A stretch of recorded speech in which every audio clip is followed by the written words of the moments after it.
So as Rick and I talked about in that video that you just watched above, if you're on the blog post, I'm going to give you a few. I think you guys understand the foam rolling, and we've been working on that for a long time. So he's just saying, you know, go from just below your hip bone all the way along the length of the thigh. Then in this video, I'm going to give you a couple exercises that will help with that flexibility. So I'm going to give you a couple different angles to hit your hip flexors with in the stretches, and then I'm going to give you one or maybe two glute activation exercises to help you use that glute, because as Rick mentioned in the video, if we can get you using your glute a little better, it might actually get a little relaxation in that hip flexor and let you use it in a lengthened position, which will help it sort of get the idea that, okay, I don't need to be always so tight and constantly you know, sort of rubbing and getting irritated. Now, these things might help if you do get some of that snapping in the front of your hip. If you're getting pain with that snapping and it's irritating, then I would definitely get it checked out by a good sport physiotherapist who can really assess and figure out exactly what's going on in your specific case. This is Maria from HockeyTrainingPro.com.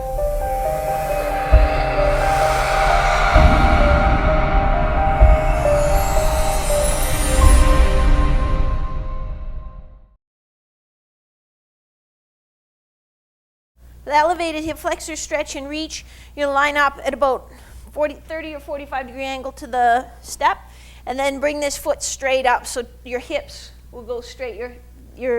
This back leg will be in a little bit of internal rotation.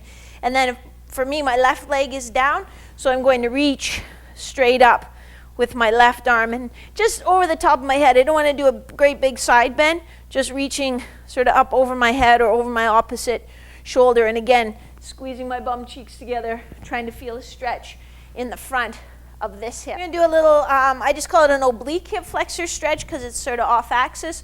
But instead of coming here for our normal hip flexor stretch, we're going to come out to the side a bit and then drop our hip down into that. So sort of getting the front and inside of this hip. Again, think about bringing your hips forward, staying up nice and tall in your chest. When you do the half kneeling hip flexor with your foot on the wall, you're going to kind of back into the wall. So you'll go on both your knees, make sure there's something good there to cushion. And then you'll bring this foot out in front of you, so you're in this kind of like some freaky starting block position.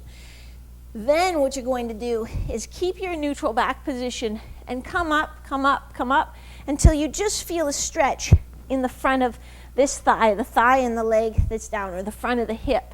And then you're going to hold that position. So don't just go and stand right straight up tall and get all kinds of extension through your back. Stay at whatever angle you need so that you're just getting a nice stretch in the front of your hip or thigh. If you're way forward, that tells you, wow, I've got super tight hip flexors. And then you may need to do, you know, some extra work on those. Make sure you're doing your myofascial release with the lacrosse ball, and maybe even do this stretch a little bit more frequently throughout the day.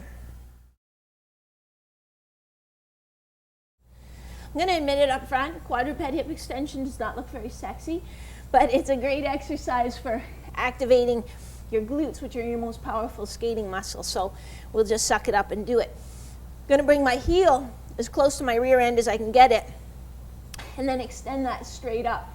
So in the gym, we call this tray of drinks. We imagine that we have a tray of drinks on the bottom of our foot, and we don't want to spill it. Now notice how I'm only going as high as I can without letting my back arch. So it's no good to you at all if you get way up there but arch your back doing it.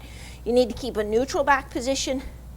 You need to think about using your glutes more than your hamstrings.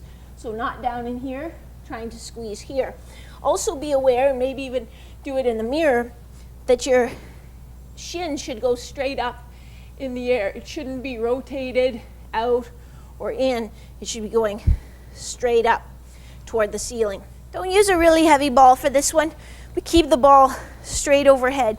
And then you're going to come down into sort of an elongated reverse lunge position, so I'm not bending my back knee, and then up.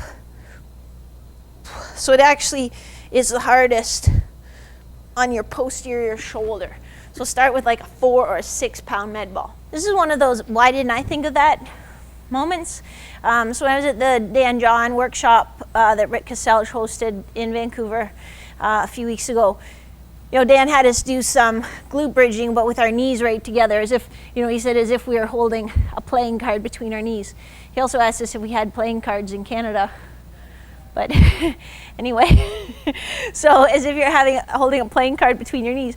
And then you're just going to do your glute bridges from there. And what I found, and what the athletes have found who I train since we've been using this, is that a lot of them feel it a lot in their adductors as well. Like, actually it's surprisingly fatiguing.